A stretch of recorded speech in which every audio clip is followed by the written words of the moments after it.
Seja muito bem-vindo ao Teologia. E hoje tá frio, hein? Bah!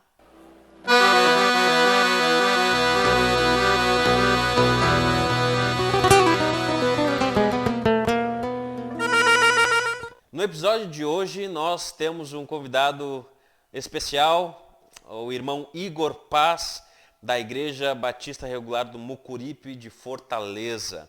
Ele é um estudante de crítica textual, trabalha em alguns institutos, dando aulas, sendo professor tutor, e também é formado em teologia pelo Seminário Instituto Bíblico Maranata, o SIBIMA. Ele é mestrando em teologia sistemática pelo Instituto Albert Clark, também do SIBIMA. E hoje ele vai nos abençoar conversando comigo sobre crítica textual e a Bíblia, a importância da crítica textual no estudo bíblico, a importância da igreja entender ou começar a conhecer e estudar sobre crítica textual. E hoje nós vamos ter esse papo interessantíssimo para expandir os nossos horizontes, se vamos dizer assim, sobre crítica textual. Então, após a vinheta, eu e o Igor vamos conversar sobre crítica textual. Até daqui a pouco.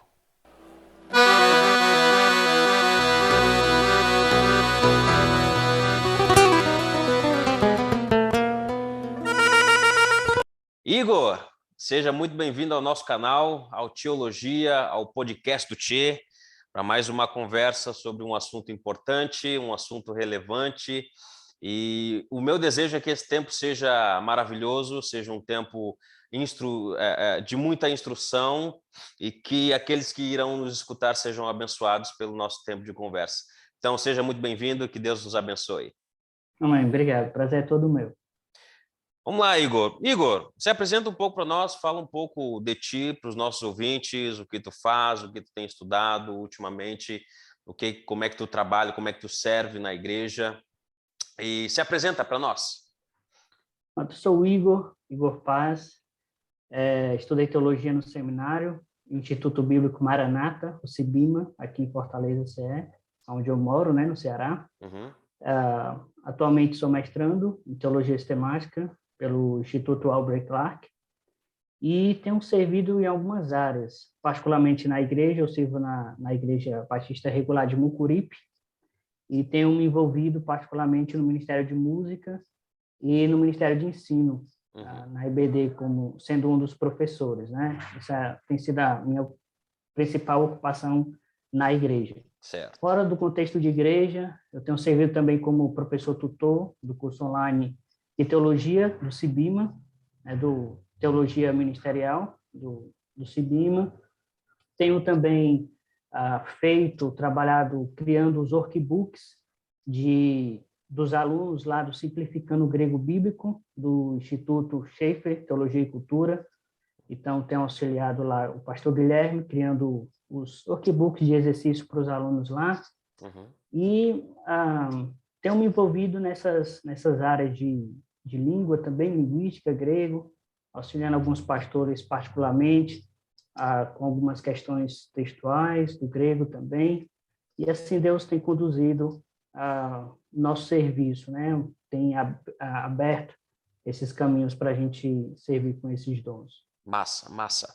E pensando um pouco nesse teu foco de estudo e de atuação com as línguas originais, com o texto propriamente dito, a gente vai conversar hoje sobre crítica textual, certo? Certo. E para começar o nosso bate-papo, para começar o nosso tempo de conversa, vamos tentar definir o que é crítica textual. Vamos falar inicialmente, introduzir o nosso assunto sobre o que é crítica textual.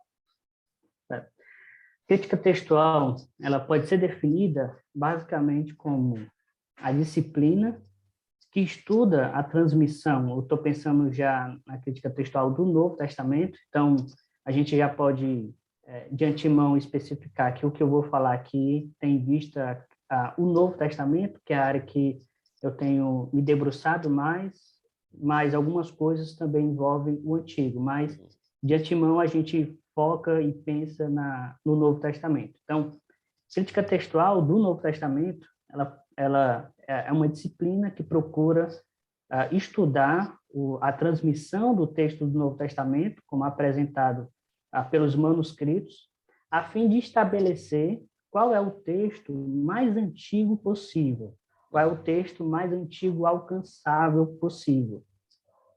E deixa eu explicar um pouco essa definição, porque ela envolve uma série de coisas, ela não é tão simples assim como algumas outras definições. Por exemplo, outros vão definir crítica textual simplesmente como a ciência ou a arte que procura estabelecer ou restaurar o texto original do Novo Testamento.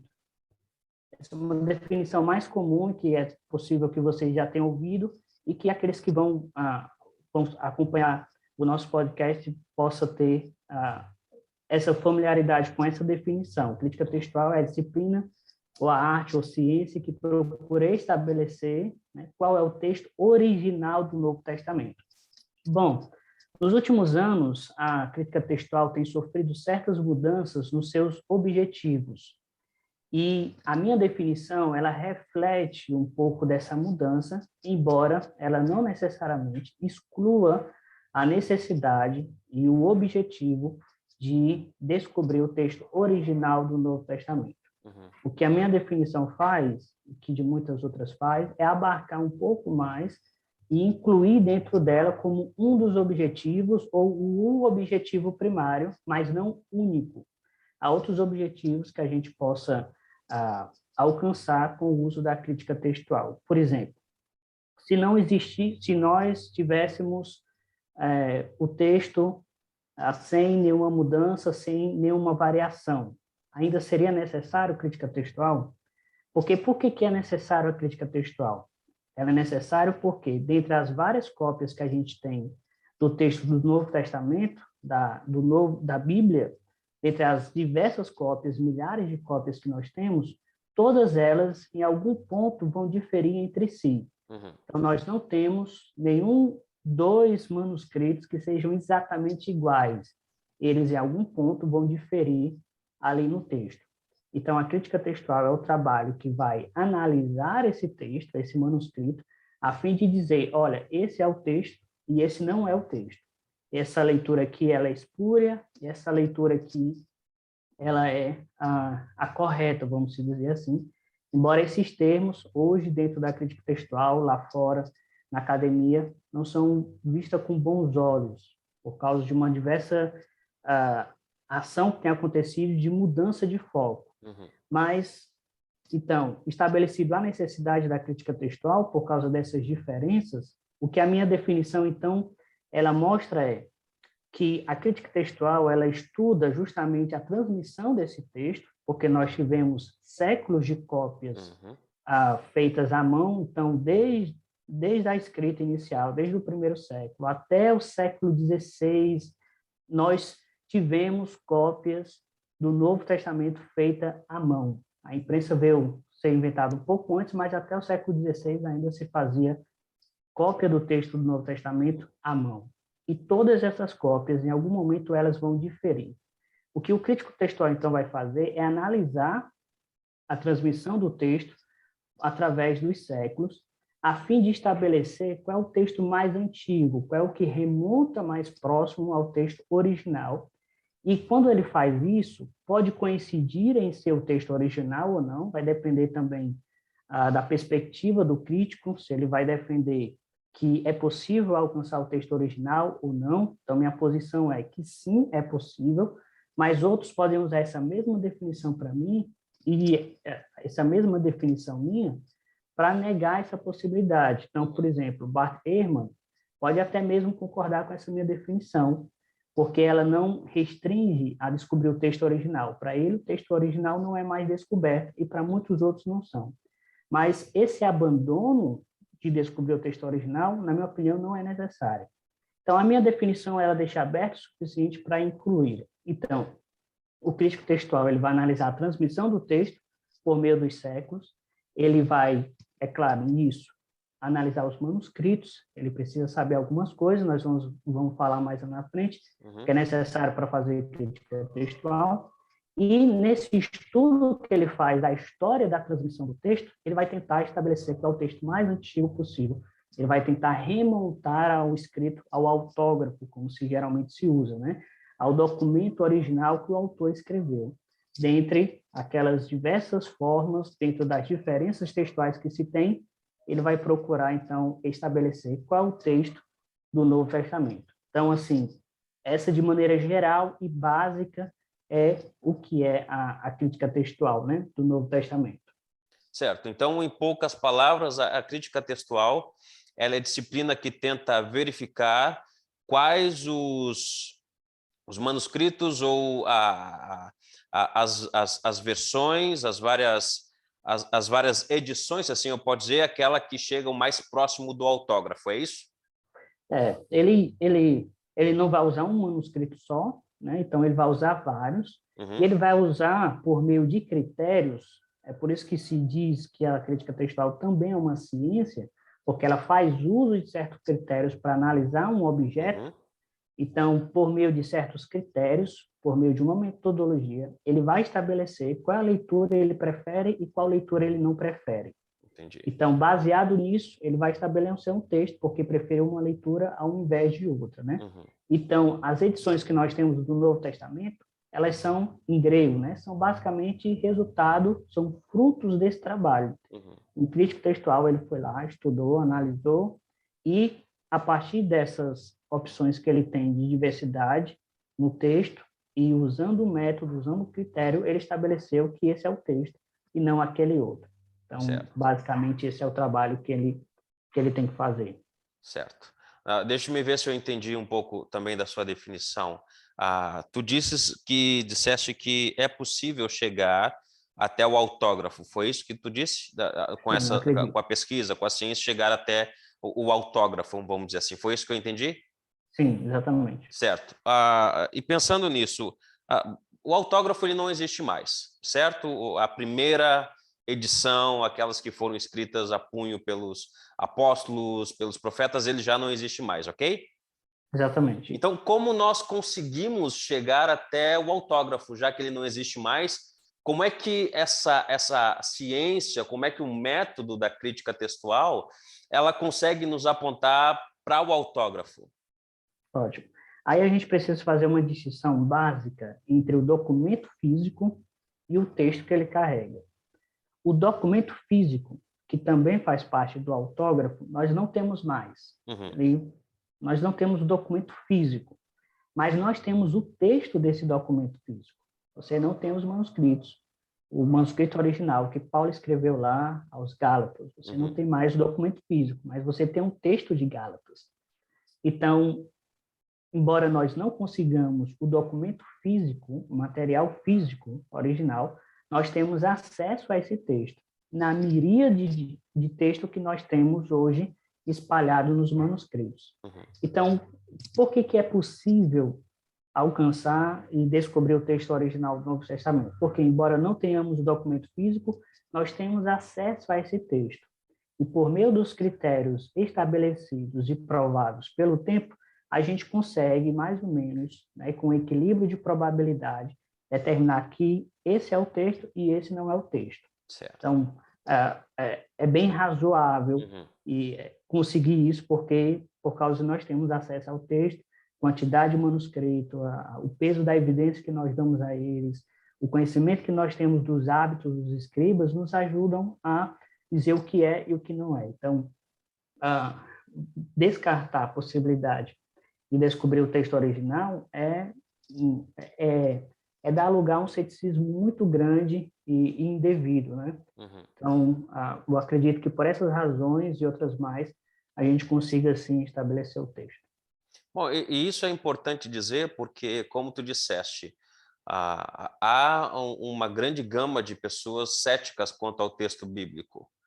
Então, se nós afirmamos que conseguimos chegar até o autógrafo, ou pelo menos o máximo que a gente consegue chegar perto, isso é importante para que aqueles que são cristãos e aqueles que estudam a palavra entendam ou percebam, na verdade, concluam que aquilo que eles estão estudando, que aquilo que eles estão lendo, de fato, é a palavra de Deus. De maneira que a gente possa defender também que aquilo que está ali é a verdade e que, por mais que passaram-se séculos, há várias versões, mas ainda assim Deus, na sua graça, na sua benevolência, ainda preserva o seu texto, a sua verdade, para que Sim. os cristãos e aqueles que ainda vão crer consigam chegar à verdade, né? Que é o Sim. Evangelho, que é Jesus, todas aquelas coisas maravilhosas que nós encontramos na Bíblia.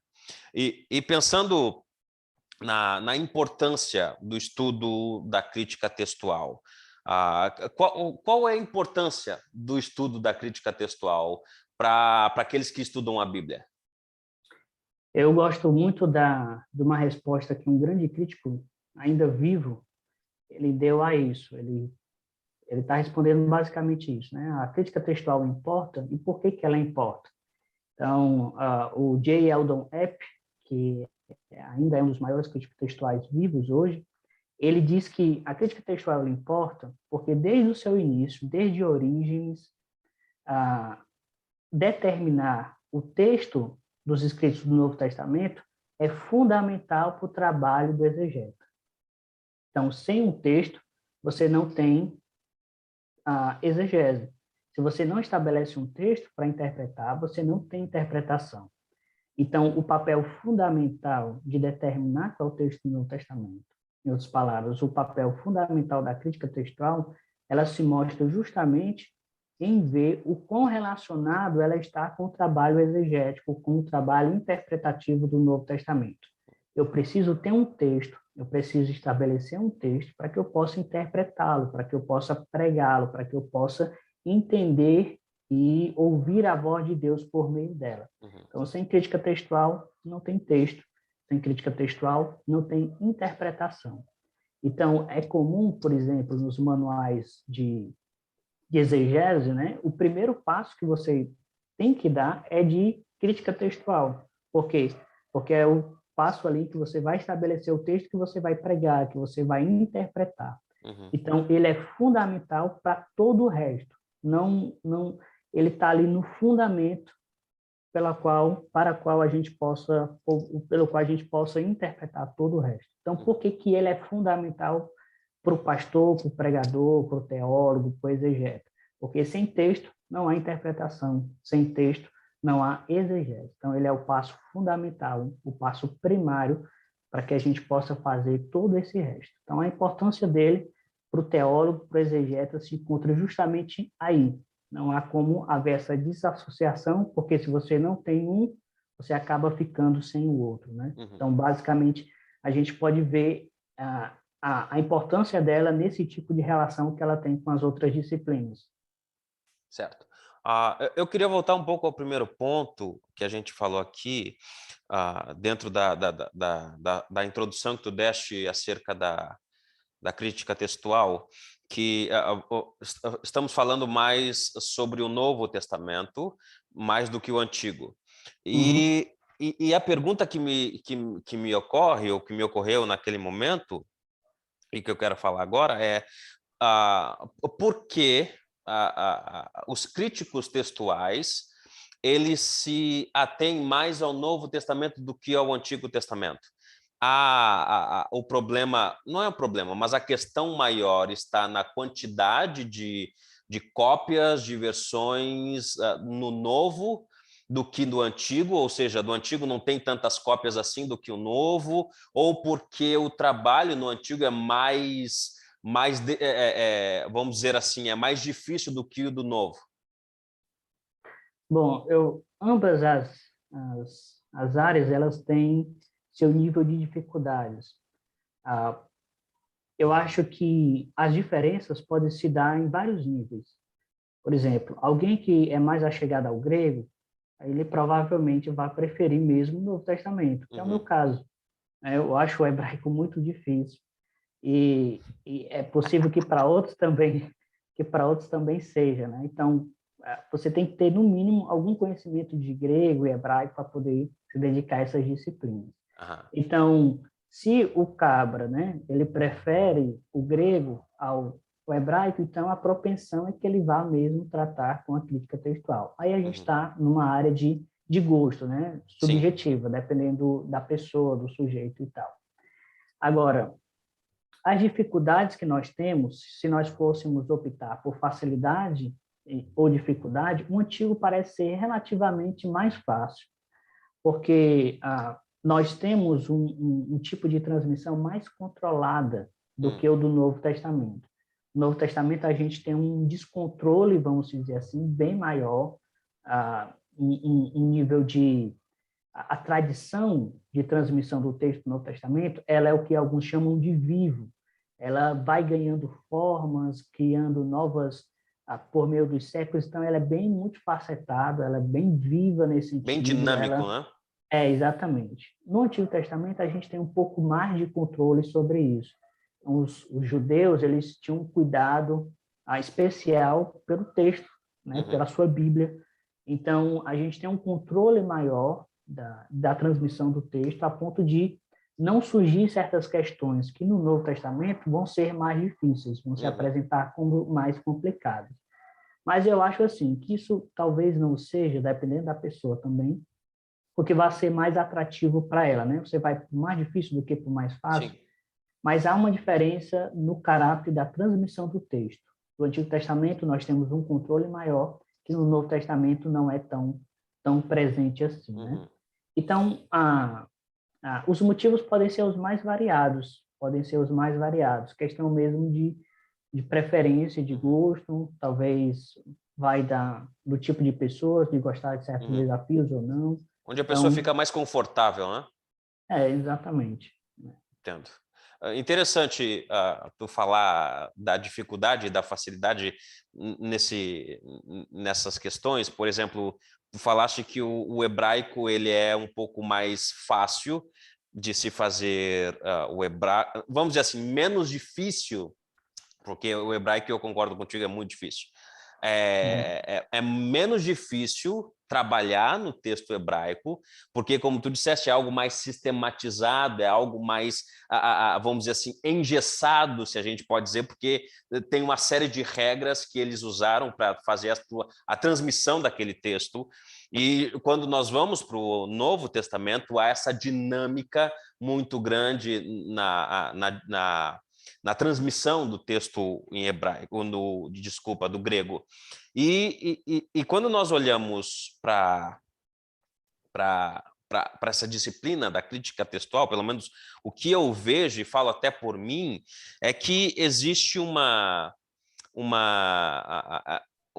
dificuldade em se explorar essa disciplina por parte dos estudiosos, de alguns estudiosos, de alguns pastores, alguns teólogos. Por que tu achas que é tão pouco explorada essa disciplina pelos estudantes da Bíblia? Quais são as dificuldades, e nós falamos um pouco, mas quais são as dificuldades que a prática da crítica textual traz consigo?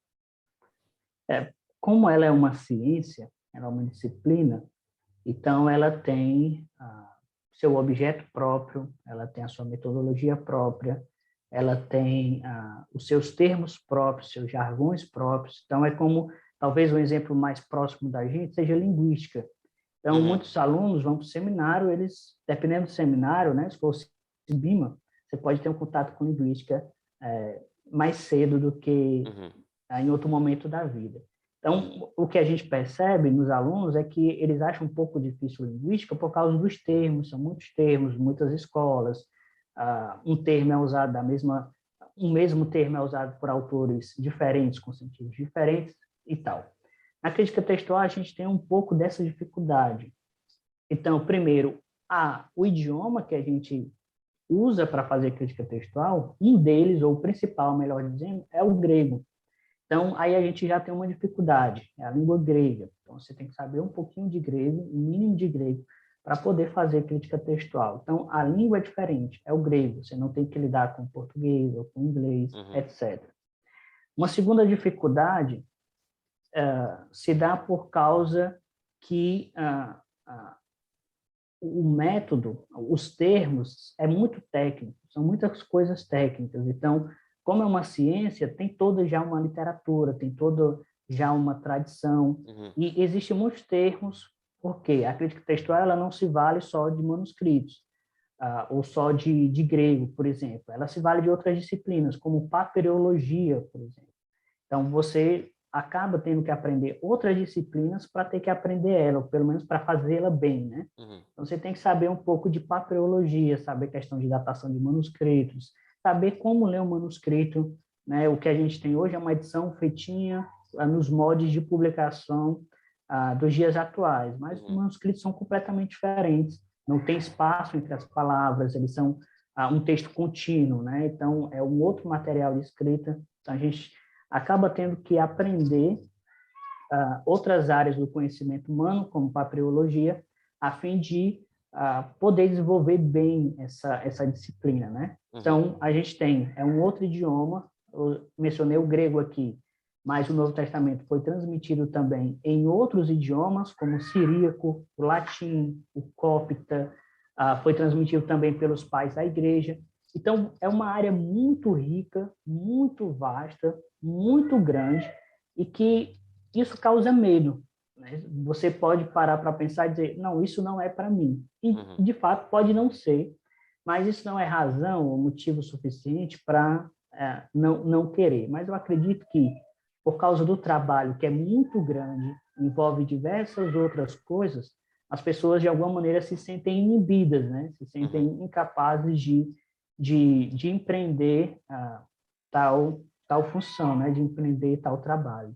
Então, acho que os motivos são esses mais diversos, é uma disciplina difícil, que envolve muitas outras áreas do conhecimento, e que, portanto, pode acabar causando essa temeridade, essa inibição por parte daqueles que acabam se encontrando ali com ela em algum momento, né? Certo. Bom, Igor, passando agora para uma próxima parte, momento da nossa conversa, já falamos um pouco da importância da crítica textual, falamos das suas dificuldades. Uma das coisas que eu quero perguntar para ti, antes de avançarmos, é o seguinte: estamos falando sobre as línguas originais, ok? A crítica textual, ela pode ser feita no vernacular ou com o vernacular? Olha, depende, mas é quase, eu acredito, melhor dizendo, né? Não, porque a língua, o objeto que você vai estudar, vai analisar, a língua original dele é o grego. A não ser que você vá usar outro idioma, o latim, algo desse tipo, mas primariamente é grego. Por quê? Porque o documento original que você quer estabelecer, o Novo Testamento, ele foi escrito em grego, não foi em português. Então, você não está fazendo uma crítica textual de um livro português, que até existe, né? Crítica textual, a aikidótica, como é mais conhecido no meio clássico, né? De outros documentos medievais, português, alguma coisa assim.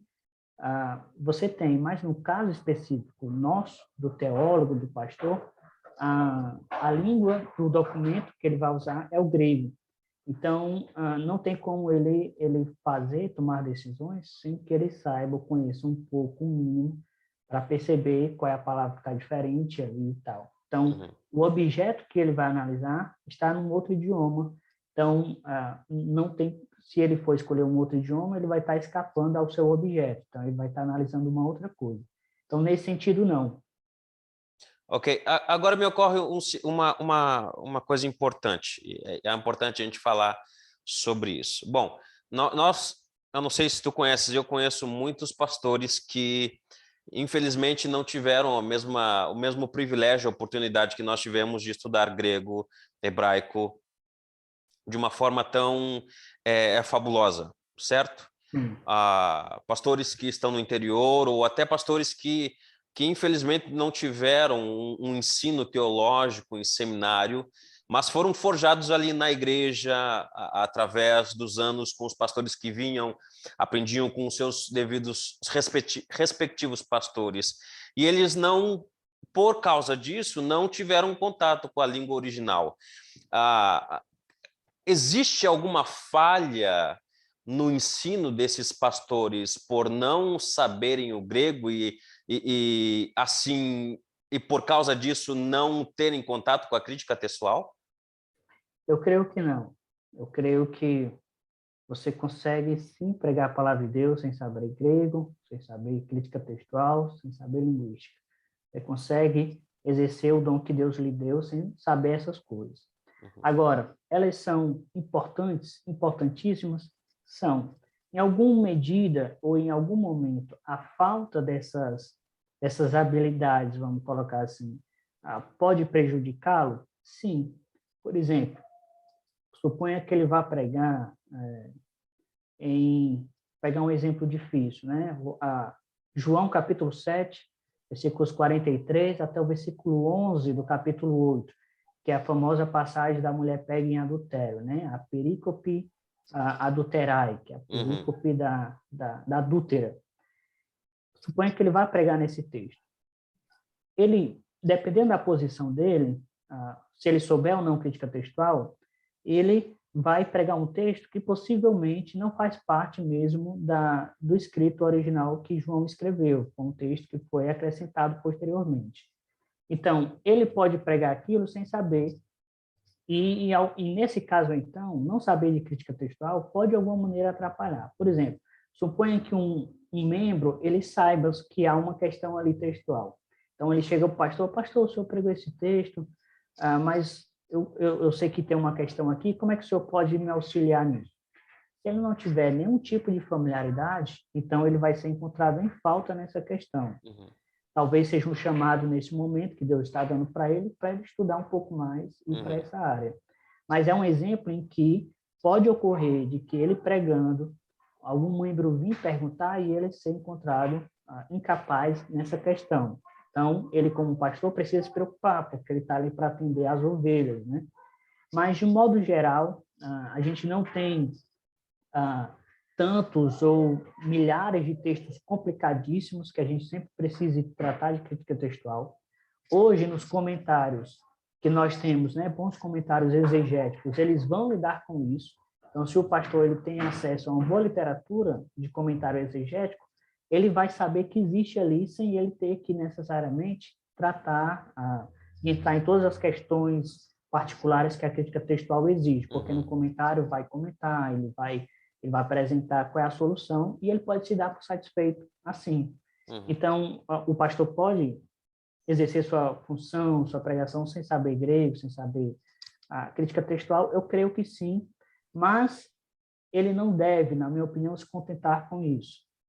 Como alguém que entende que Deus lhe chamou, ele sempre tem que estar procurando se aperfeiçoar para que ele possa responder às demandas da igreja, né? Ele não pode, de alguma maneira, ficar para trás. Então, como todos nós, ninguém sabe, ninguém começa no nível de grego muito grande, ou nível de crítica textual muito grande. Agora, o retrocesso com essas coisas é uma coisa que depende de nós, e o progresso também. Uma questão de escolha.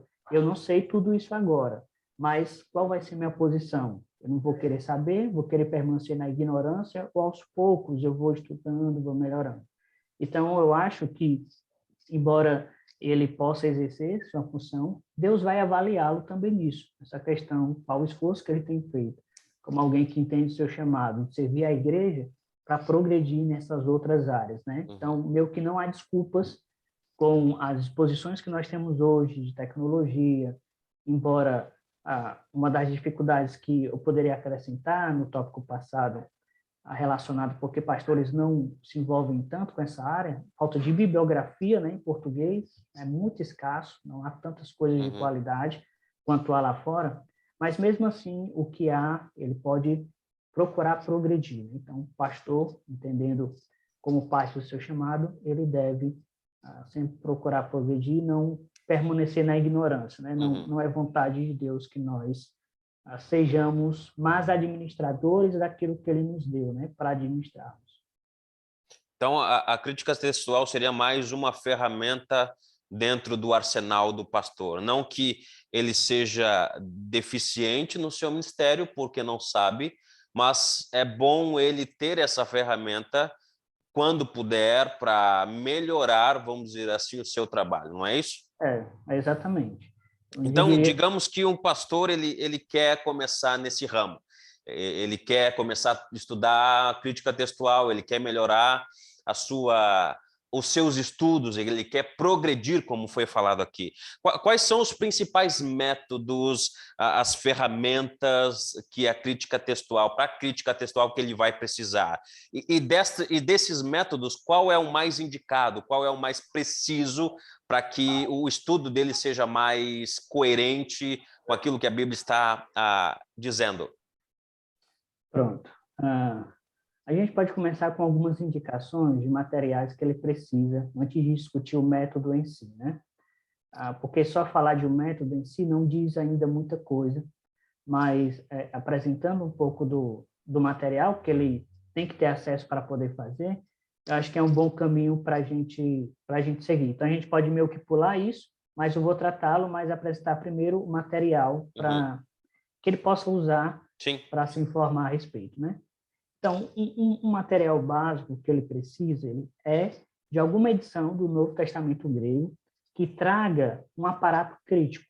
Um aparato crítico é um espaçozinho abaixo do texto que ele vai trazer informações a respeito de manuscritos e de leituras que aqueles manuscritos trazem. Então, aqui no Brasil, a gente tem um facilmente, né, que é o Nestlé Aland. A gente está na 28ª, até peguei aqui, ó. Então, esse aqui é um exemplo, né, a 28ª, em que é uma edição crítica do Novo Testamento e ele traz o que a gente chama de aparato crítico, que é essa informação aqui embaixo, né, ó. Então, ela vai trazer as informações dos textos, vai trazer quais são os manuscritos que trazem esse texto, e daí ele precisa saber ler isso daqui, um aparato crítico. Na edição normal, toda ela vem as informações de como você lê, etc. Uma outra muito comum, que menos complicado do que essa daqui é muito completa e traz muita informação, mas uma que foi feita para atender pastores, tradutores, essa daqui, da Sociedade Bíblica, né, a UBS, a minha 4ª edição, mas ela já está na 5ª edição, tem português também. Então, o aparato dela, ó, ela é mais simples, é mais reduzida, justamente para atender a demanda de pastores e tradutores e colocar aquelas que ela julga ser mais importante ali. Então, de qualquer maneira, você também vai precisar aprender a ler um aparato e tal. Então, você precisa, no mínimo, ter uma edição do Novo Testamento que traga um aparato crítico e saber ler esse aparato. Mas nas edições elas vão trazer as informações de como você vai ler. Segundo, você precisa conhecer justamente os métodos, a metodologia, como é que funciona a produção de um texto, de um livro na antiguidade e como a crítica textual é praticada hoje. O melhor livro que a gente tem em português para isso é esse livro aqui do Wilson Parolsky, que é A Origem e Transmissão do Texto do Novo Testamento. É um excelente livro, apesar de 2012, ele ainda é atual, ele ainda traz muitas questões relevantes e é um livro assim acadêmico excelente, muito bem escrito, muito bem pesquisado e é o melhor que nós temos em português, sem dúvida nenhuma.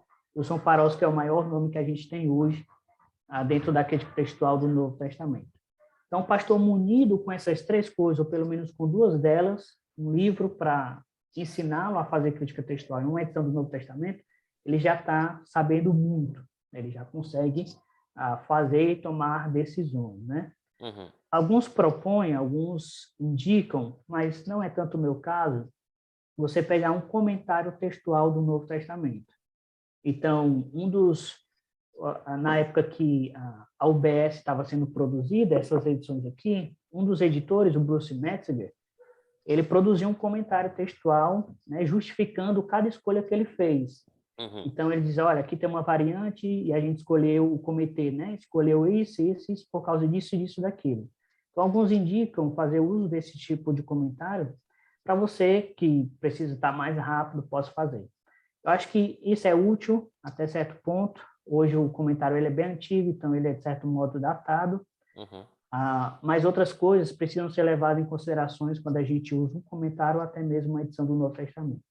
Mas se o pastor ele quiser fazer de uma certa maneira independente, ele pode ter uma edição do Novo Testamento grego, pode pegar um manualzinho como esse e procurar fazer. Então, é um material básico, ele pega a bibliografia depois, lê as notas de rodapé, e se ele quiser se aprofundar, o Wilson Paroski, excelentemente, muito bem pesquisado, ele consegue avançar demais. Massa. Se ele quiser uma leitura atenta. Então, quais são os métodos usados para fazer crítica textual? Eu vou falar de 3, os mais conhecidos, embora haja alguns outros, mas eu vou falar de 3 básicos. Um deles é chamado de método documentário, ou histórico documental.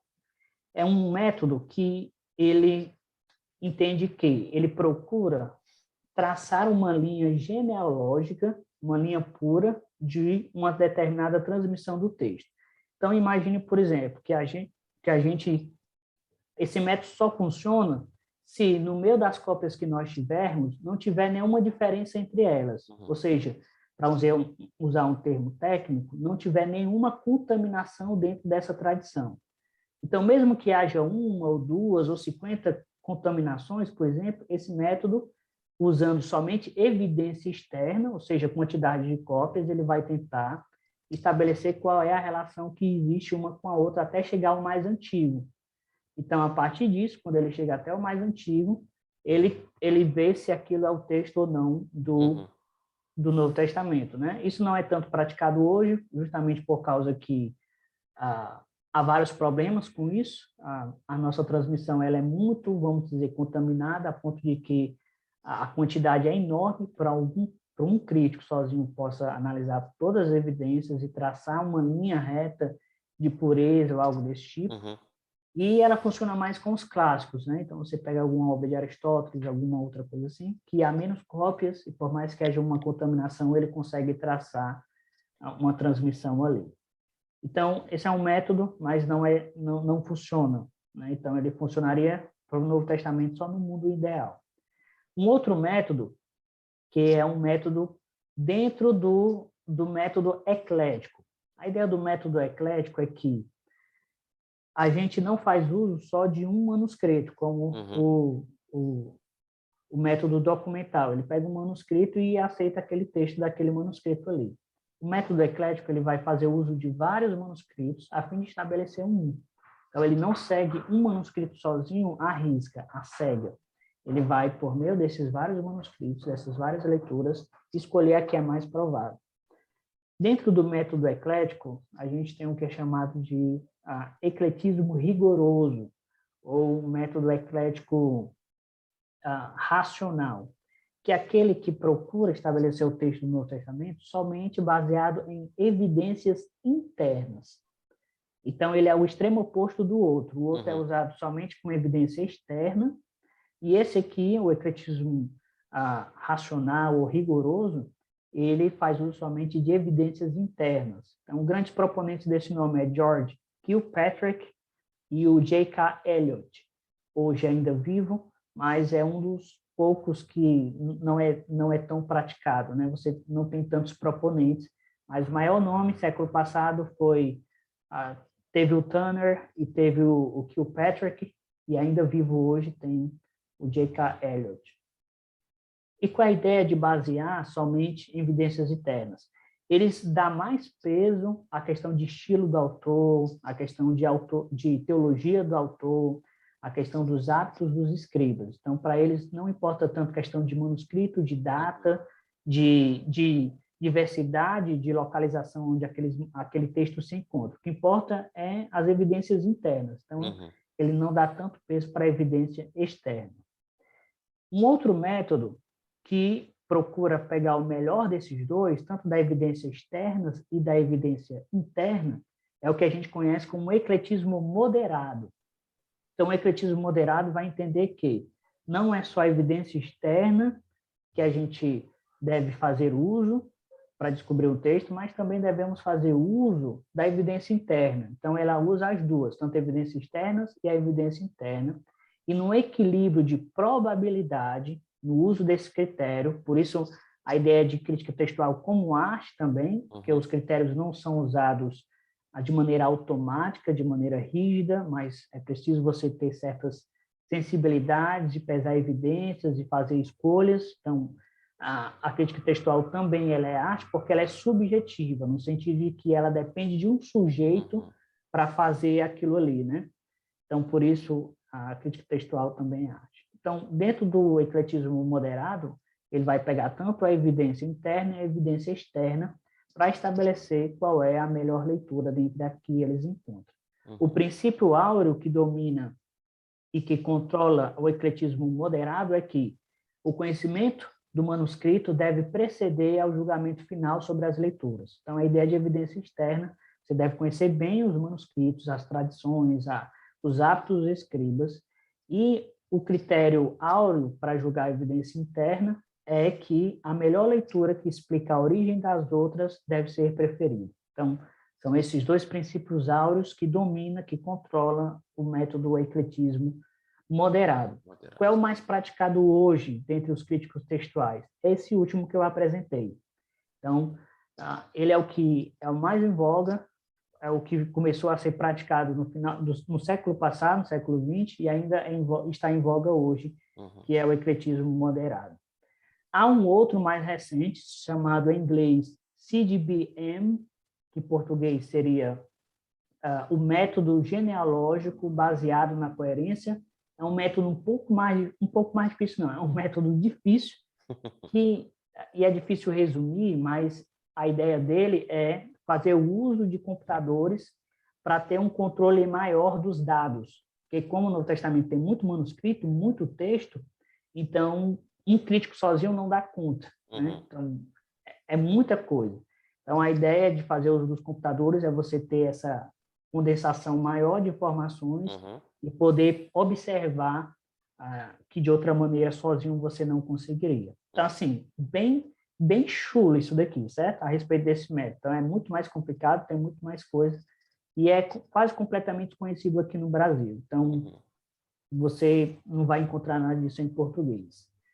Mas, focando nos que a gente pode ter acesso, o ecletismo moderado, eu não diria que ele é o mais preciso, né? A ideia do CGBM, por exemplo, é a ideia de trazer um pouco mais de controle e precisão nos dados, mas mesmo assim, ela ainda tem um elemento subjetivo, porque o que o computador processa são os dados que um sujeito coloca lá. Então, ela não dispensa o trabalho do crítico de usar os critérios normais e tal. Então, é só uma ferramenta a mais, mas ela não dispensa o caráter subjetivo, né? Então, assim, o mais preciso não tem. O que eu posso dizer é que o mais útil, o que se mostra mais útil mesmo, apesar de todos eles têm as suas dificuldades, suas imperfeições, é o ecletismo moderado. Então, eu acho que menos é prejuízo. Então, por exemplo, se você só focar em evidência interna, eu acho que isso é prejuízo. Se você focar só na evidência externa, como geralmente faz o pessoal do texto majoritário e tal, também é prejuízo. Então, o ecletismo, ele tende que, pegando os dois, pesando e trabalhando, a gente consegue tentar estabelecer. É um método perfeito? Não, está longe disso, mas é o melhor que a gente tem disponível para a gente. Então, eu sou dessa opinião. Certo. Igor, pensando um pouco nessa questão de escolhas de métodos, e não sei se tu sabe, mas já há um bom tempo existe eu não vou dizer rixa, mas há uma divergência entre a SBB, a Sociedade Bíblica do Brasil, e o pessoal da Trinitariana, né? Porque tem as versões diferentes e tal. Tu acha que a questão dessa divergências dele tem a ver com crítica textual? Tem, né? Acho que não só doutrinária, mas basicamente cada sociedade, né? Ela defende, ou essas duas sociedades particularmente, elas defendem textos diferentes. Então, a Trinitariana, por exemplo, ela defende uma das edições do texto receptus, ou do texto recebido, né? Então, por exemplo, ela vai usar, às vezes, o texto de Stefanos, que é um que editou também um texto do Novo Testamento, né? Grego, que é o texto recebido. Outros vão usar o texto dos irmãos Eusebira. Outros vão usar até mesmo o texto de Erasmo. Então, a sociedade trinitariana ela prefere usar um texto de uma das edições do texto recebido. E a sociedade bíblica não, né? Ela está mais a par das questões da crítica textual e procura fazer uso do melhor que há disponível. Uhum. Então, basicamente, eu acredito que grande parte se dá devido a isso, né? Então, a nossa corrigida fiel, por exemplo, que é feita pela Trinitariana, né? Reflete esse tipo de mudança. Sim. Então, não é só a linguagem, que é um pouco mais arcaica, mas ainda bela, eu acho, mas o texto, né, é diferente. Uhum. Então, é um exemplo em que a divergência se dá por adotar textos diferentes e ter posturas diferentes em relação à crítica Sim. textual. Ainda nessa pergunta, eu ouvi algum tempo atrás que a Sociedade Bíblica do Brasil, ela se utiliza de pessoas que não são cristãs para fazer o trabalho de tradução das versões que ela publica. Tu achas que há algum perigo nisso, nessa questão das pessoas que trabalham na tradução não serem cristãs? Ou tu acha que ainda assim há a segurança de que o texto ele vai ser de fato bem traduzido e vai chegar até os leitores de forma correta? Eu sou da opinião de que isso não obrigatoriamente desqualificaria a tradução ou o trabalho, né? Porque em ambos os lados a gente tem traduções enviesadas. Então, por exemplo, se for, você pega, né, a Nova Tradução do Mundo, né? A tradução dos TJ, por exemplo, é uma tradução completamente enviesada, né? Então, mesmo sendo religiosos, eles traduzem enviesadamente. No caso do descrente, pode haver isso? Sim, pode haver também, depende muito. Mas eu não acho que isso seja algo que o desqualificaria automaticamente. Muito pelo contrário. A gente sabe que toda verdade é verdade de Deus e que o homem, ainda sendo parte da imagem de Deus, ainda cumprindo o mandato que Deus lhe deu, ele consegue produzir coisas boas e verdades. É tanto que a roupa que você está usando, muito provavelmente foi feito por um descrente.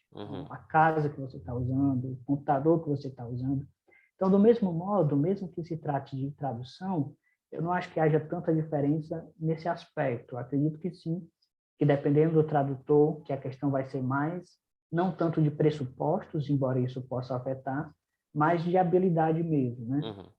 Então, eu não acredito que isso vá necessariamente interferir, não. Perfeito, perfeito. Bom, pensando agora numa questão mais geral das pessoas quererem estudar a crítica textual. Na medida que as pessoas vão crescendo na graça, no conhecimento, na medida que mais pessoas vão crendo em Jesus e vão se estabelecendo como cristãs na questão de leitura da palavra, estudo das escrituras mais aprofundado,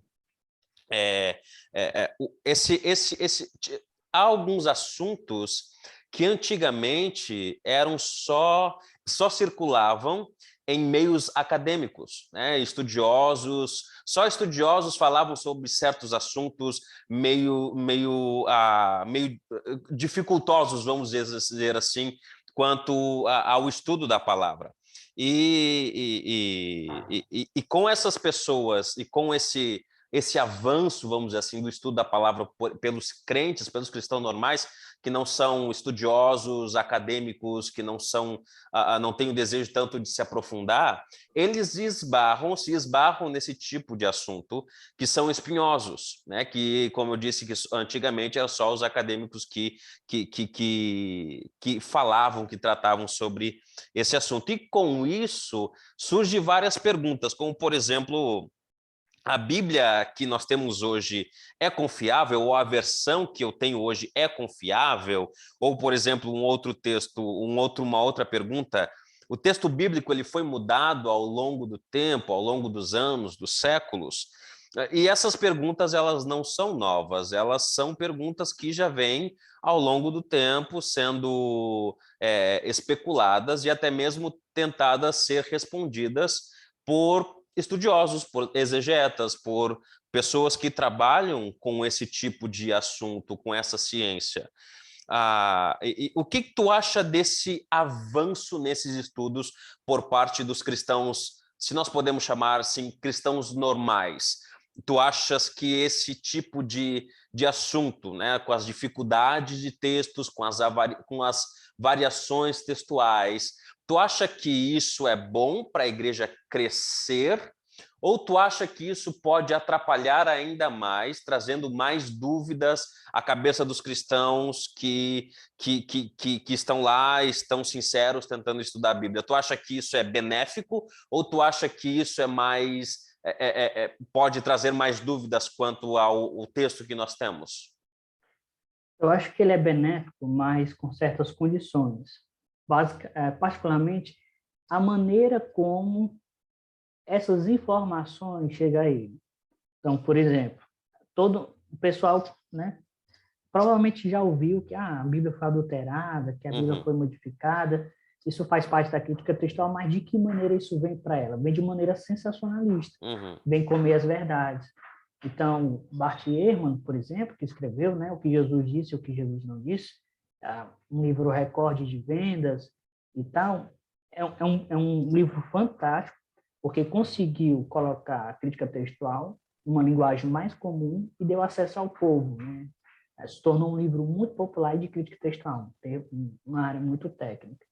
Porém, tem muitas coisas sensacionalistas, né? Os documentários. Então, o pessoal é acostumado a assistir Código da Vinci, por exemplo. Agora tem um livro, tem um filme, né? E daí, o pessoal, se eles tiverem só essa informação e dessa maneira, acaba sendo confuso, acaba tendo complicações. Então, o pastor, quem estuda, ele tem todo um trabalho para desmistificar, vamos colocar assim, essas questões. Mas a questão aí, também a quantidade e a qualidade de informação que ele tem. O problema é que aqui no Brasil, por exemplo, a gente tem muita má informação dessa área. Então, seria muito benéfico se nós tivéssemos muito mais informação sobre crítica textual, informações boas, corretas, de pessoas que saibam que são da área, o que a gente não tem muito. Então, é uma área muito escassa aqui no Brasil. E na igreja, consequentemente, né? Então, seria benéfico, sim. Mas, infelizmente, o que nós temos na internet, muitas vezes, no YouTube ou em qualquer outras áreas, são más informações dessa área. E isso acaba sendo, de alguma maneira, popularizada, né? E a igreja tem acesso a essa informação, essa má informação, e por isso gera-se muitas dúvidas, muitas questões, porque foi transmitida a ela algo distorcido, algo errado. Então, o pastor, o crente, ele não deve temer estudar a crítica textual. A verdade, ele tem que saber que a verdade está ao lado dele, está a favor dele. E que quanto mais ele estudar, em algum momento ele pode ter algumas dúvidas, pode até mesmo ter alguma crise, mas que, não se preocupando, sabendo que o Senhor nos preserva, o Senhor guarda a nossa fé, a verdade está ao nosso lado. Então, quanto melhor e mais nós estudarmos crítica textual, nós vamos estar preparados, vamos estar seguros da nossa fé. Então, ao invés de não estudar porque, senão vou ter dúvida, vou fraquejar, a gente tem que, não, eu vou estudar porque é a palavra de Deus. Então, se isso lida com a palavra de Deus, eu vou estudar ainda mais. Então, é igual aquele irmão, né? Não vou estudar teologia porque vai me desviar da fé. A atitude deve ser contrária. Não, muito pelo contrário. Eu vou estudar teologia porque diz respeito à palavra de Deus. Então, eu lidaria com crítica textual dessa mesma maneira. Eu acho que seria muito benéfico. Eu gostaria muito de ver aquelas pessoas que são preparadas e capacitadas nessa área se mostrassem mais, produzissem mais no nosso contexto, para que a igreja seja de alguma maneira munida, né? Não só escrever e produzir visando a igreja, mas também que nós, como brasileiros, né, como academia brasileira, possa, de alguma maneira, se mostrar relevante nessas áreas também. O problema é que nós estamos num nível tão escasso que a gente precisa trabalhar esse pouquinho ainda para poder ter uma outra projeção, né? Então, o mato ainda está virgem, né? Então, ele ainda precisa vir um civilizador ali e fazer todo um trabalho. Então, minha opinião é que sim, é benéfica, mas depende de onde vem e como vem. Se for mensagens sensacionalistas, que é o que muitas pessoas recebem, que muitas pessoas veem no Facebook, no YouTube, acaba trazendo muita confusão. Isso parte muito também do pastor, de estudar, de apresentar, não sei se é tanto um assunto para o AMBD, mas que isso esteja também sendo feito. Porque se nós não fizermos, um Bart Ehrman vai fazer, esqueci o nome de um outro sujeito aí no YouTube, vai fazer, e Felipe Sabino vai fazer, então a gente está entregando o território para o inimigo, né? Sim.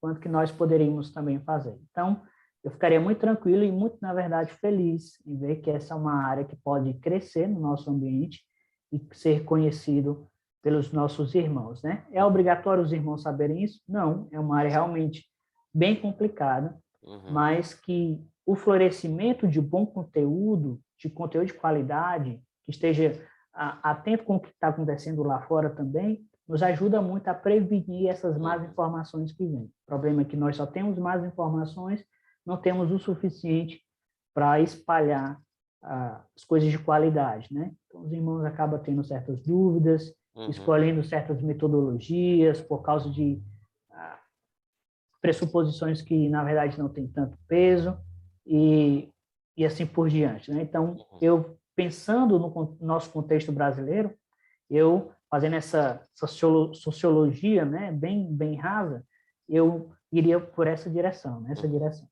Certo. Legal, Igor. Eu me lembro, até contar aqui esse fato, eu estava em uma palestra do Daniel Wallace, eu acho que é em 2014, e a palestra dele falava sobre crítica textual, e ele falou sobre essas questões, que é espinhoso, que é difícil de abordar e tal, mas que nós deveríamos aprender a fazer isso para nos capacitarmos melhor. E eu me lembro que eu estava junto com outros colegas e um deles virou para a gente e disse: rapaz, imagina se nós começássemos a ensinar isso na igreja. Como é que ele falou? Ele falou que vai ser muito difícil falar isso para as pessoas, por quê? Porque há aqueles que já têm algumas dúvidas, há aqueles que são fracos na fé, há aqueles que estão direto na televisão assistindo coisas, são impactados pela mídia dizendo que a Bíblia talvez não seja a palavra de Deus, e toda uma questão que a mídia traz junto consigo quanto ao assunto que é Bíblia. E ele disse: rapaz, eu não aconselho ninguém a ensinar sobre essas coisas dentro da igreja, porque pode fragilizar a igreja como um todo, principalmente aqueles que não são tão firmes assim e gostam muito de ouvir o que outros estão falando. Então é importante a gente dizer isso, de que por mais que exista as dificuldades nos textos, em alguns textos, a gente precisa aprender a conviver e precisa aprender a confiar naquilo que Deus está nos dando e também a capacitar o nosso povo cada vez mais a fim de que eles consigam defender a sua fé, a fim de que eles consigam, de alguma maneira, retrucar aqueles que estão falando mal da Bíblia, dizendo que ela não é a palavra de Deus. E, de fato, se nós fizéssemos um trabalho com intensidade, um trabalho intencional também, eu acredito que a maioria das nossas igrejas hoje, dos irmãos, estariam mais firmes e mais capacitados a defender aquilo que eles creem. Se nós olharmos para essa questão de estudarmos crítica textual, os textos que são difíceis, muito mais os cristãos poderiam se levantar e defender aquilo que falam daqueles que falam mal da Bíblia. E a gente entrando nessa questão, existem, você pode me corrigir se eu estiver errado, há duas áreas da crítica textual, a baixa crítica e a alta crítica. Pode falar um pouco sobre elas para nós?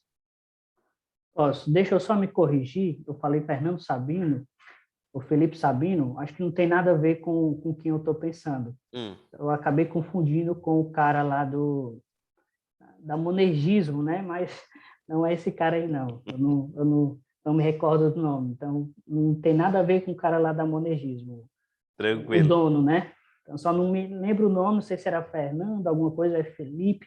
Eu falei Sabino, mas eu acho que não tem nada a ver, não. Então, para não depois vir e falar que eu falei bobagem, né? Mas estou me corrigindo aqui da bobagem que eu falei. Só não lembro de quem eu queria me referir, que é do YouTube lá, que fala um bocado de coisa. Beleza. Ah, bom, na verdade, alta e baixa crítica são termos usados para fazer divisões no estudo bíblico, né, dos estudos bíblicos, não em si da crítica textual. A ideia de baixa crítica é um termo que não é mais tanto usado para a crítica textual em si, né? Para aquelas disciplinas do estudo bíblico que são mais fundamentais, são baixas, né? No sentido de que elas estão ali no fundamento. Uhum. Então, a crítica textual é vista como baixa crítica, porque elas estão ali no fundamento, elas lidam com o texto. Enquanto que alta crítica são aquelas partes do estudo bíblico que lidam com questões relacionadas à autoria, à data do texto, a destinatários, a composição do texto. Então, essa divisão de alta e de baixa, ela diz respeito a uma divisão dentro dos estudos bíblicos, né? Então, baixa diz respeito à crítica textual, porque lida com o texto, e alta crítica lida com o conteúdo, né? Então, data, autor, composição, então diz Certo. respeito a isso, não uma subdivisão da crítica textual. Uhum. Ok. Agora, eu falei um pouco sobre as dificuldades dos textos, né? Alguns textos, que é um assunto espinhoso, né? Por exemplo, como é que a gente pode conviver com essas dificuldades de questões, por exemplo, exegéticas de textos? Por exemplo, tem um texto aqui, que foi até você que sugeriu que nós pudéssemos discutir um pouco sobre as variações de textos, né? Sobre a questão de mudanças de termo no próprio texto. Por exemplo, uma variação textual lá em 1 Coríntios, capítulo 10, 9, onde alguns trazem, não ponhamos o Senhor à prova, e em outras diz, não colocamos Cristo à prova, ou em Judas 5, né, 1:5, que diz, tendo o Senhor libertado, né, em outras versões diz, tendo Jesus libertado. Então, como é que a gente pode pensar nessas variações, nessas diferenças de palavras? Como trabalhar com elas? Bom, o pastor, qualquer um que validar, ele vai lidar basicamente com uma questão realmente de crítica textual, uma variação textual. Nesse caso aí, a gente tem uma variante, né, que é significativa, porque no caso lá de 1 Coríntios 10 e Judas também, é uma referência a uma passagem do Antigo Testamento, né, um acontecimento do Antigo Testamento. E no Antigo Testamento foi quem? Foi Deus ou foi o Senhor. Uhum. Mas nessa variante coloca que foi Jesus, está aí especificando quem foi, não foi Deus, nem foi o Senhor Deus, né, o Deus Pai, o Senhor, mas foi Jesus. No caso lá de 1 Coríntios 10, coloca Cristo, no caso de Judas, coloca Senhor, né? Então, Jesus, na verdade. Uhum. Então, Judas vai dizer que quem libertou o povo do Egito foi Jesus. Mas a gente sabe pelo Antigo Testamento que foi quem? Foi Uhum. Deus, né? E essa é uma variante muito interessante e complicada, muito complicada. É uma dificuldade que até mesmo os críticos textuais mais experientes, mais capacitados entendem ser difícil. Mas aí a gente tem uma questão de uma variante que é significativa.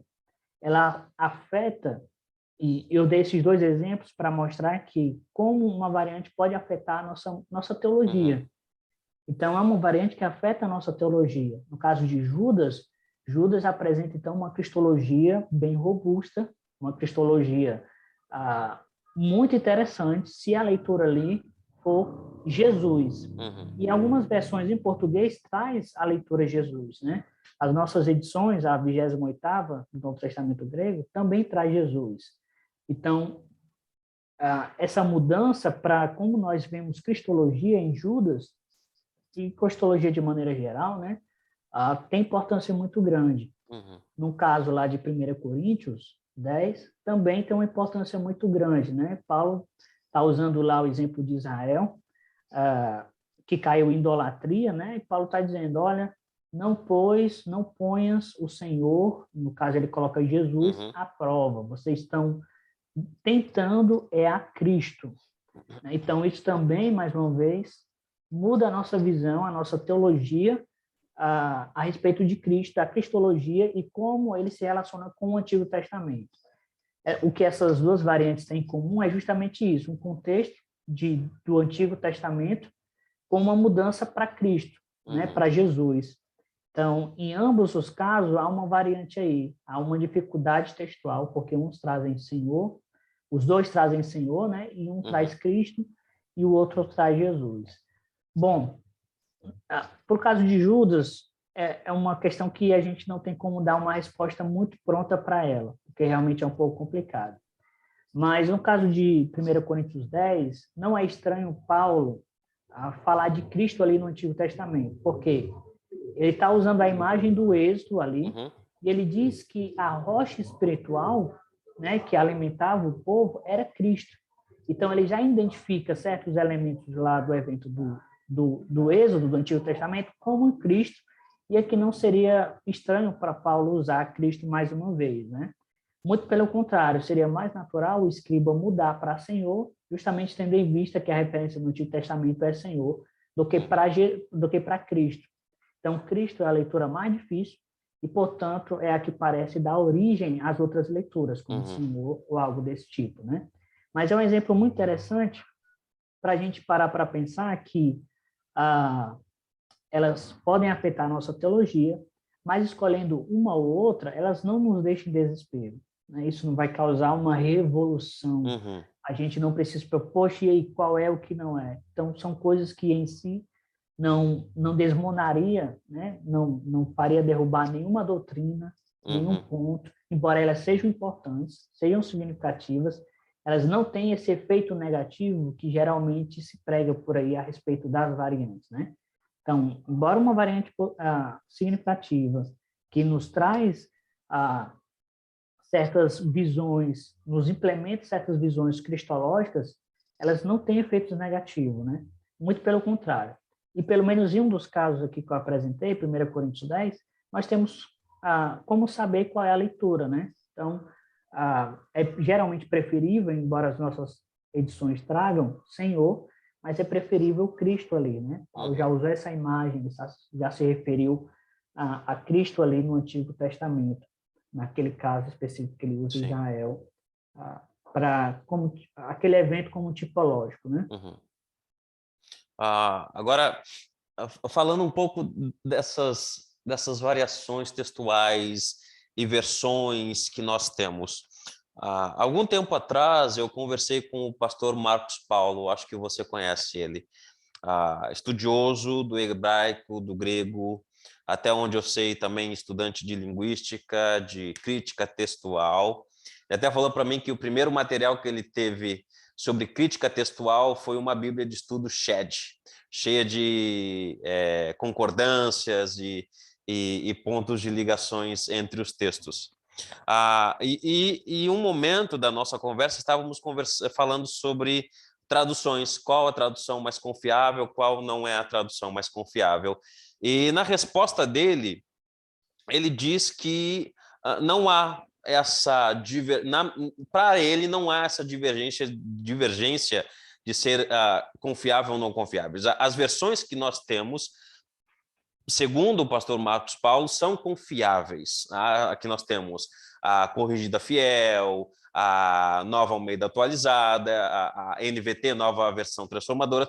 Então, todas elas, tirando as versões que são paráfrases, como aquela do século XXI e talvez a Bíblia, agora não recordo, não sei se é do século XXI, mas seja como for, ele diz que aquelas que são mais, que estão mais, vamos dizer, as mais tradicionais, ele confia e sugere que nós tenhamos uma versão de cada, porque elas são confiáveis. Na sua opinião, como estudante de crítica textual, você concorda com ele ou tu achas que há versões mais confiáveis do que outras?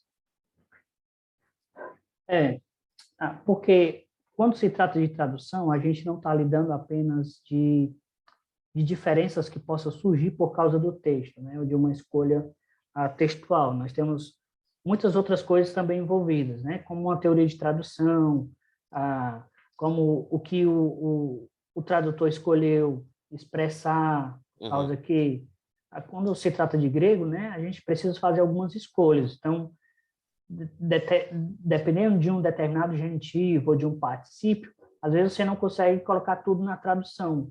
Então, você tem que escolher, às vezes, algum elemento ali, porque o português não dá conta de tudo que o grego coloca ali, né?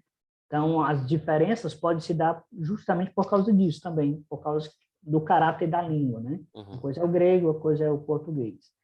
Mas, no que diz respeito a isso, eu concordo plenamente. Eu acho que nossas versões em português, nós somos muito abençoados em tê-las e elas são muito boas. Elas geralmente elas concordam com as edições críticas que nós temos, são atualizadas. Então, se eu não me engano, a Almeida Século XXI, ela já segue a quinta edição da UBS, né, ou a 28ª, por exemplo. Então, é uma tradução recente e também que incorpora as mudanças que houve no texto grego, né? E a tradução também é excelente, seguindo na tradição ali do João Ferreira de Almeida, né? Então, eu acho que sim, que nós temos traduções excelentes. Eu acho que deve-se haver muito cuidado ao criticar uma tradução, né? Então, é comum nós vermos neófitos nos estudos, né? Porque descobre uma coisinha ou outra ali e já querer escrachar as traduções e tal. Isso é falta de sabedoria, é falta de discernimento, ele precisa de sobriedade, precisa ouvir o que Paulo fala lá em Tito, né? Que os jovens devem ser sóbrios. Então, os jovens nos estudos também devem procurar sobriedade. E aqueles que não se atentam a isso, né? Quando descobrem uma coisinha do grego ali, vai querer julgar, vai querer escrachar, né? Então, a gente precisa tomar cuidado com isso. Então, todas as versões, acredito, a maioria delas, como o pastor Paulo coloca, que a gente tem da tradução da ARA, NVI, eu acredito que sim, elas são bastante confiáveis, são boas traduções e não há por que temer qualquer tipo de distorção ou algo desse tipo. Ótimo. Massa. Isso é bom porque, como tu disseste, às vezes há uma tendência das pessoas terem preconceito com algumas versões da Bíblia, né? E é importante dizer que as traduções que nós temos na nossa língua, elas são excelentes, né? E tanto é que eu até fiz a pergunta para ti um pouco mais cedo sobre a questão da Trinitariana e da SBB, né? Há vários pastores que têm preconceito com a tradução da SBB, a ARA, NAA e outras parecidas semelhantes, e esses da SBB que gostam da ARA, que gostam da NAA, também tem algum tipo de preconceito. Nem tanto é textual, mas é por causa da língua arcaica, antiga, que a Trinitariana traz na sua versão. Então, independente da versão que você tenha, você tem uma versão boa, você tem uma versão que lhe dá a palavra de Deus para que você consiga obter aquilo que você necessita como cristão. Então, é importante dizer, se você tem uma corrigida fiel, né, e você se dá bem com ela, você não precisa deixar ela e comprar uma outra versão porque os outros estão falando que a sua não é boa. Não, se Também você não se dá veja bem a com ela, sua, fique não com veja. ela, continue estudando com ela. Talvez a minha sugestão, eu não sei se tu concordas comigo, é você ter várias versões na sua casa, por exemplo, porque tem igrejas que o pastor tem uma versão, e ele está pregando, está ensinando em uma versão, mas o membro tem outra versão. E às vezes não consegue, por exemplo, acompanhar uma leitura participativa, às vezes não consegue acompanhar raciocínio, porque as palavras e os termos são diferentes. Então, eu indicaria que você tivesse uma versão, vamos dizer assim, padronizada com a igreja que você está, para que você não fique nessa situação.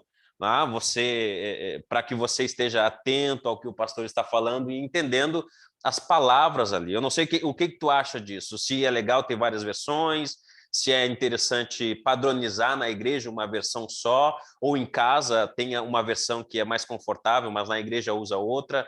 O que tu acha disso, Igor? Eu acho que ela é muito benéfica, né? Porque você consegue melhorar e ter nuances de interpretação que às vezes você não consegue perceber ou ter numa determinada tradução. Então, às vezes, alguém que está muito acostumado com a ARA, né?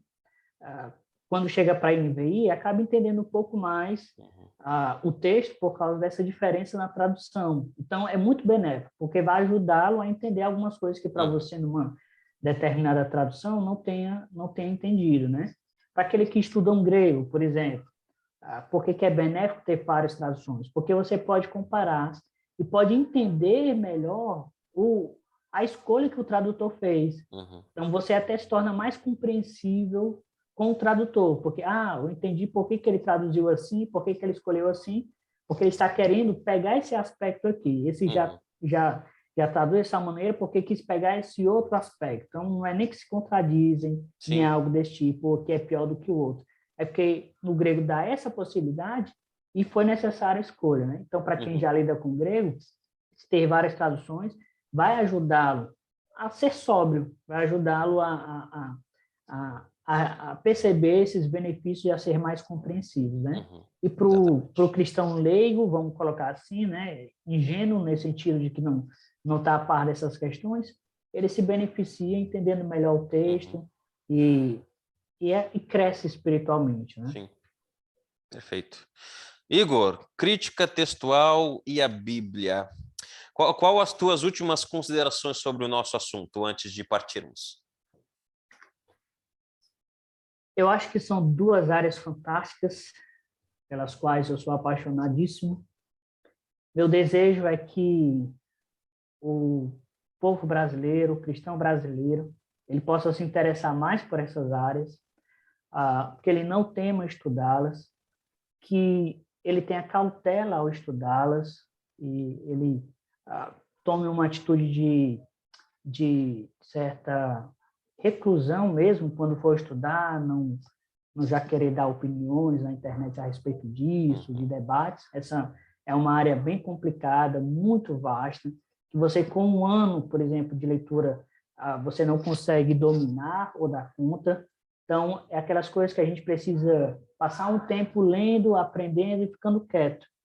Quem sabe mais lá na frente a gente poder falar alguma coisa. Mas o meu desejo, então, é que haja esse tipo de atitude por parte daqueles que começam a estudar a crítica textual, e que meu desejo também é que os pastores possam também se sentir seguros, mas que também não se preocupem, caso não consiga, Deus levanta outros para que possam suprir essas necessidades, mas que nós possamos ver um crescimento, é minha esperança, ver ainda um crescimento de conteúdo nessa área de qualidade, conteúdos acadêmicos, conteúdos que de fato são relevantes, e assim o brasileiro não seja alimentado por coisas fracas ou algo desse tipo, né? Tanto para o nosso crescimento aqui como também lá fora. O pessoal não olhar para brasileiro se engana muito fácil, né? Só pega coisinhas fraquinhas, bobinhas, assim, que com um pouco de estudar mais, você percebe que são balelas. Sim. Então, o meu desejo é que essa área seja cada vez mais estudada, apreciada, que pessoas se dediquem como uma forma de demonstrar serviço a Deus também. Posso entender que Deus chama pessoas para servir nessa área e servir a igreja com amor nessas áreas também. Então, meus desejos, minha oração a Deus são exatamente essas. Amém, amém. Igor, obrigado pelo tempo que tu dispôs a nós, obrigado por nos abençoar com o teu conhecimento, obrigado por nos ensinar um pouco, mesmo que resumidamente, eu sei que é um assunto extenso e amplo, que uma hora e meia a gente não conseguiria esgotar o assunto aqui, mas eu acredito que só esse pontapé, essa hora e meia que nós conversamos aqui, vai com certeza chamar a atenção daqueles que nos ouvem, daqueles que gostam de estudar a Bíblia, e com certeza vai ser um incentivo para que os pastores, para que os líderes da igreja, os professores de EBD considerem a possibilidade de ensinar isso à igreja. Porque, como falamos, quanto mais pessoas entendendo melhor a palavra de Deus nos seus mínimos detalhes, com profundidade, eles vão conseguir, a Igreja do Senhor vai conseguir defender melhor a sua fé, de maneira a envergonhar aqueles que tentam nos envergonhar quando falam mal da Bíblia, da Escritura, daquilo que temos como regra de fé e conduta. Então, muito obrigado, que Deus abençoe você. Meu desejo é que Deus continue lhe usando na expansão do reino, onde você está e como você tem trabalhado para o Senhor aí em Fortaleza, e nos institutos, nas áreas que você tem atuado como professor, na música, no mestrado que você tem feito e ajudando as pessoas a crescerem também à imagem do Senhor. Então, meu muito obrigado, Deus abençoe você e um forte abraço, meu irmão. O prazer foi meu, eu que agradeço por esse momento, foi um momento muito bom de crescimento, e eu que agradeço. Então, grande abraço, até a próxima. Tchau, tchau, Igor. Tchau. Se você gostou do nosso vídeo, eu sugiro a você que nos ajude a crescermos no YouTube, a crescer o nosso canal, ajude o nosso canal a crescer, dê o seu joia, se inscreve no nosso canal, compartilha com o máximo de pessoas possível. Comenta aí embaixo o que tu achaste do nosso assunto, dê a sua sugestão, dê a sua contribuição sobre o que você ouviu e nos ajude a chegarmos o mais longe possível com a palavra de Deus, com assuntos importantes e relevantes para os nossos dias. Tá legal? Então, dê o seu joinha, se inscreva e até a próxima conversa. Um forte abraço.